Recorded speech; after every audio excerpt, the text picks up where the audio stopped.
Baik, assalamualaikum warahmatullahi wabarakatuh. Perkenalkan, nama saya Muhammad Nazim Magrifa dengan NIM 24030064. Baik teman-teman, saya akan memberikan beberapa contoh soal tentang materi-materi kita setelah ujian mid semester, yaitu yang pertama ada poset dan lattice, yang kedua ada aljabar boolean dan bentuk kanonik, yang ketiga ada gerbang logika, yang keempat ada teori graf, barisan derajat dan lemma jabat tangan, yang kelima ada keterhubungan antar graf dan operasi pada graf serta derajat titik pada graf, yang keenam ada lintasan graf, lintasan terpendek dan algoritma Dijkstra, dan yang terakhir ada pohon berentang, algoritma prim dan Kruskal. Baik, kita langsung masuk saja ke materi pertama. Baik teman-teman, materi pertama yaitu adalah poset dan lattice. Yang pertama, soalnya itu adalah apakah relasi kecil sama pada himpunan 1,2,3 membentuk poset? Baik, berikut jawabannya. Yang pertama itu kita ada langkah-langkahnya. Yang pertama yaitu cek refleksif. Kan cara kita menentukan yang himpunan ini nih, relasi dengan himpunan ini termasuk poset atau enggak, kita harus membuktikannya dengan 3 cara. Kalau terpenuhi berarti dia adalah poset. Jadi yang pertama itu cek refleksifnya. Refleksif tuh bermaksud kayak setiap elemen bisa lebih kecil atau sama dengan dirinya sendiri. Maksudnya itu kayak kalau satu kecil sama satu, dia dengan dirinya sendirilah. Terus 2 kecil sama 2, 3 kecil sama 3, berarti dia tuh termasuk refleksif. Jadi yang pertama nih termasuk refleksif. Yang kedua kita cek antisimetrinya. Jika A lebih kecil dari B dan B lebih kecil, jika A kecil sama B dan B kecil sama A, maka harus A sama dengan B. Ini maksudnya kayak misalnya kita ambil contoh 1 kecil sama 2 dan 2 kecil sama 1, itu kan nggak bisa kayak 1 kecil sama 2 sedangkan 2 nih bukan kecil sama 1 kan, kayak mereka nggak bisa, nggak mungkin terjadi kecuali nilainya itu sama. Kayak misalnya yang A sama B itu sama nilainya kayak sama-sama 1 gitu, maka bisa terjadi 1 kecil sama 1 dan maka bisa terjadi A kecil sama B dan B kecil sama A. Jadi yang ini nih himpunan yang relasi sama pada himpunan ini mereka termasuk antisimetri. Lalu yang ketiga ada cek transitif. Jika A kecil sama B dan B kecil sama C, maka A kecil sama C. Ini contohnya kayak jika 1 kecil sama 2 dan 2 kecil sama 3, maka 1 kecil sama 3, berarti ini termasuk transitif teman-teman. Jadi karena ketiga syarat sudah terpenuhi, berarti relasi kecil sama pada himpunan 1,2,3 ini memenuhi sifat poset. Baik, kita teman-teman kita masuk ke materi kedua, yaitu aljabar boolean dan bentuk kanonik. Soalnya itu adalah sederhanakan A dikali A ditambah B. Ini kayak cara itu ya, langkah-langkah itu yang pertama-tama kita bagi dulu, kayak kan A dikali dalam kurung nih A tambah B nih, A dikalinya tuh kan itu adalah N atau dan. Jadi ada itu terus yang kedua nih ada A tambah B ini termasuk OR, karena di dalam ini nih aljabar boolean nih ada 3 rumus gitu kan. Yang dan itu kali dilambangkan dengan kali, yang OR itu dilambangkan dengan tambah, dan yang not itu dilambangkan dengan garis yang di atas itu kan. Jadi karena di sini nih terdapat 2 bentuknya, yaitu kali dan serta ada 2 nih, yang dan 1 dan satunya lagi atau. Jadi kita caranya tuh pertama-tama kita itu gunakan distributif. Kan A dikali A tambah B ini kan sama hasilnya dengan A dikali A ditambah A kali B kan. Terus karena A dikali A itu A, kenapa sih A dikali A ini A gitu? Karena misalnya kita misalkan nih kan, kalau dalam aljabar boolean tuh cuma ada 0 dan 1 kan. Nih kalau kita misalkan A nya tuh 1, jadi 1 kali 1 kan sama dengan 1. Kalau misalkan juga A nya 0 kali 0 kan 0 juga. Jadi maka A dikali A ini sama dengan A gitu. Terus kita sederhanakan jadi A ditambah A dikali B. Terus didapat A ditambah A dikali B ini sama dengan A. Kenapa bisa A ditambah A kali B sama dengan A? Karena misalnya nih, kita misalkan A nya tuh 1 ditambah 1 kali B sama dengan berapa gitu kan. 1 kali B itu udah pasti B, kayak kita misalkan juga tuh, misalnya 1 kali 0 tuh sama dengan 0, dan 1 kali 1 tuh sama dengan 1 gitu. Jadi 1 kali B yang manapun B nya tuh antara 0 atau 1, hasilnya adalah B gitu. Jadi dapat 1 dikali B sama dengan B kan. Maka ketika kita gantikan 1 kali B ini jadi B, jadi tersisa 1 ditambah B sama dengan 1. Sama kayak yang tadi. Kalau misalnya ini kalau ditambah-tambah, kita tuh ada rumusnya di dalam boolean itu. Kalau misalkan B itu antara 0 sama 1, kalau misalkan B nya ini 1, maka 1 tambah 1 kan sama 1. Atau kalau misalnya B nya 0 pun hasilnya juga tetap 1, karena di dalam atau itu, di dalam yang tambah-tambah itu hasilnya 0 itu cuman pas 0 ditambah 0.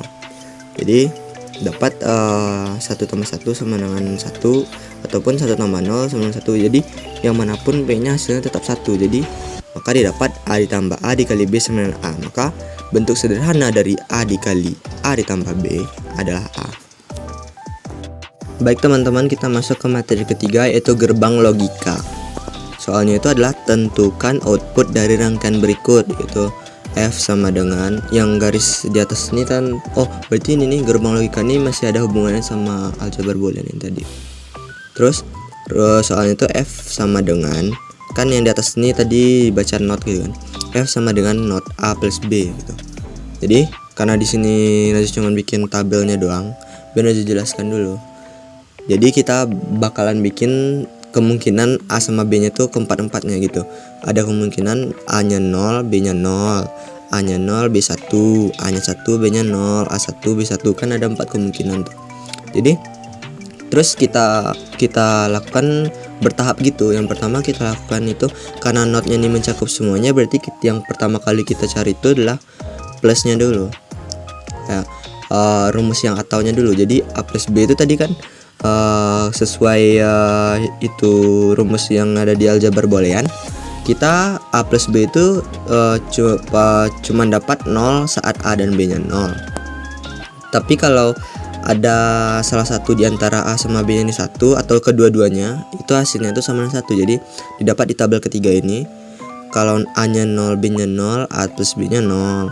Sama kayak seterusnya gitulah. Pokoknya yang 0 itu cuman ke saat A sama B itu sama-sama 0. Kalau ada 1 di salah satunya atau di kedua-duanya, hasilnya itu 1. Nih kayak tabel yang ketiga. Terus yang not itu, kalau misalnya 0, notnya itu 1. Kalau misalnya 1, notnya 0. Jadi didapat pas A plus B nya 0, notnya itu adalah 1. Kalau pas A plus B nya 1, notnya sama dengan 0. Jadi outputnya itu dari rangkaiannya itu didapat nih yang pas A nya 0, B nya 0, output akhirnya itu 1.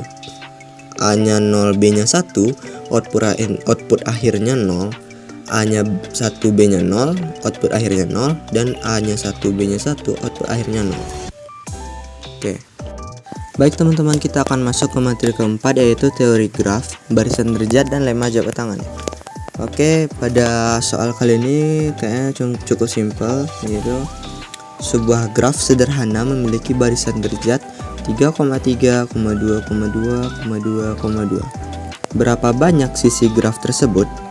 Jawab.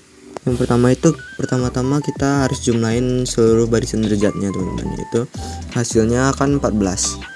Karena jumlah jadi langkah kedua itu kita masukin ke rumus. Karena jumlah seluruh barisan derajat sama dengan 2 kali jumlah sisi, maka banyak sisinya akan didapat dengan cara 14 dibagi 2. Jadi jumlah sisinya itu adalah 7 teman-teman. Cuman itu ya. Baik teman-teman, kita akan masuk ke materi yang kelima, yaitu keterhubungan antara graf dan operasi pada graf serta derajat titik pada graf. Soalnya itu adalah sebuah graf G memiliki 5 simpul dan sisi-sisinya adalah A ke B, B ke C, dan C ke D. Pertanyaannya, apakah graf G itu terhubung? Oke, kita bakal langsung jawab aja teman-teman. Jawabannya, karena memiliki 5 simpul, karena graf G ini memiliki 5 simpul, maka terdapat simpul A, simpul B, simpul C, simpul D, dan simpul E. Terus sisi-sisinya itu adalah A ke B, B ke C, dan C ke D.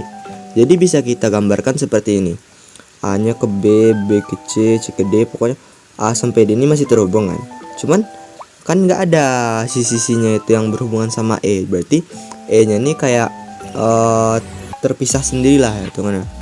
Maka dapat kita simpulkan bahwa graf G ini tidak terhubung teman-teman, karena simpul E ini terisolasi atau terpisah sendiri lah.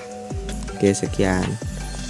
Oke, next kita masuk ke materi ke-6 teman-teman, yaitu lintasan graf, lintasan terpendek, dan algoritma Dijkstra. Baik, perhatikan gambar berikut teman-teman. Ini ada dari simpul A ke B itu jaraknya 2, simpul B ke C itu jaraknya 1. Pokoknya kayak gambar inilah teman-teman. Pertanyaannya, berapa lintasan terpendek dari A ke D nih, dari A ke D nih teman-teman. Oke, kita coba jawab ya teman-teman.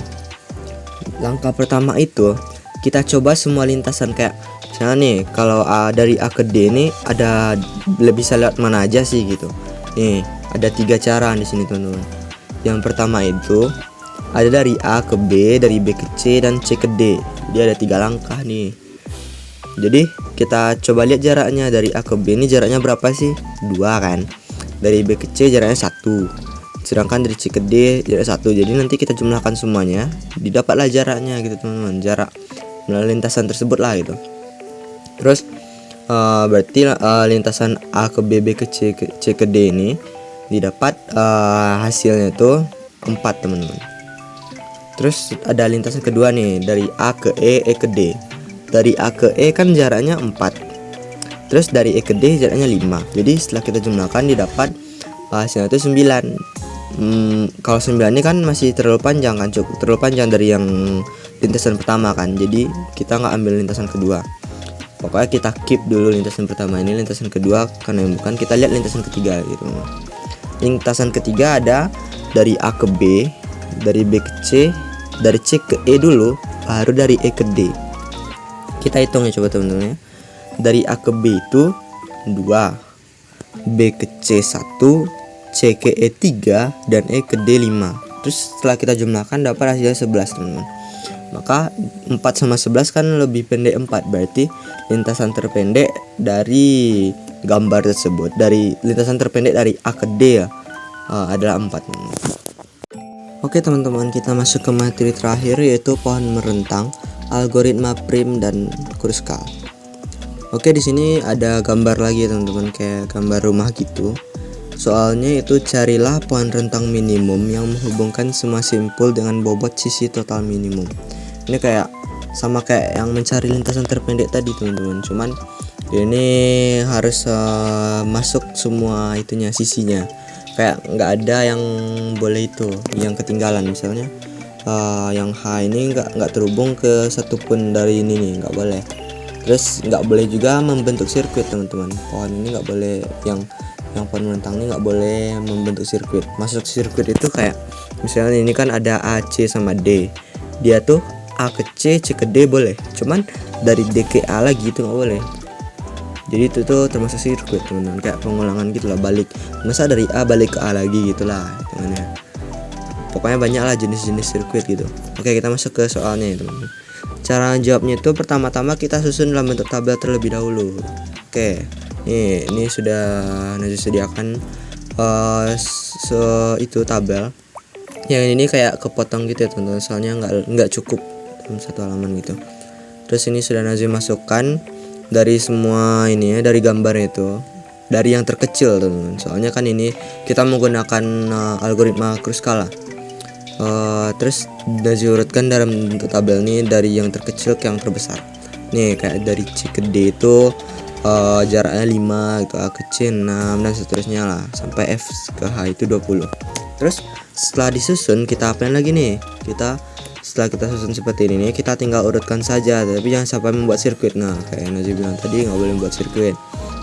Nanti kita dapat yang itu lintasan terpendek itu nanti dari C ke D, terus A ke C, B ke E, D ke G, G ke H, C ke F, dan A ke B. Ini nih Najib urutkan bener dari yang paling kecil ini, kayak C ke D ini kan di yang paling kecil, terus A ke C ini 6. Terus nah kenapa nggak ada yang A ke D ini? Karena tadi kalau A ke D ini masuk, nanti ini bakal jadi membuat sirkuit. Jadi nggak A ke D nggak masuk gitu. Pokoknya kayak gitulah sampai didapat sampai yang terakhir ini kayak udah cukup lah semua sisinya itu. kita mendapat 7 sisi lah gitu. Terus kita jumlahkan lagi nih. 5 yang C ke D ini kan jarak 5, A ke C 6. Kita jumlahin masing-masing nih. 5 ditambah 6 tambah 8 tambah 10 tambah 11 ditambah 13 tambah 15. Ini dapat nanti hasilnya tuh 68 teman-teman. Jadi lintasan terpendek yang kita dapat atau pohon rentang minimum lah yang menghubungkan semua simpul didapat nanti dengan jarak 68 teman-teman. Oke teman-teman, mungkin cukup sampai sini dulu. Makasih yang udah menyimak, yang memperhatikan Sanazim menjelaskannya teman-teman. Mungkin cukup sampai sini dulu deh. Kalau ada salah kata mohon dimaafkan. Assalamualaikum warahmatullahi wabarakatuh.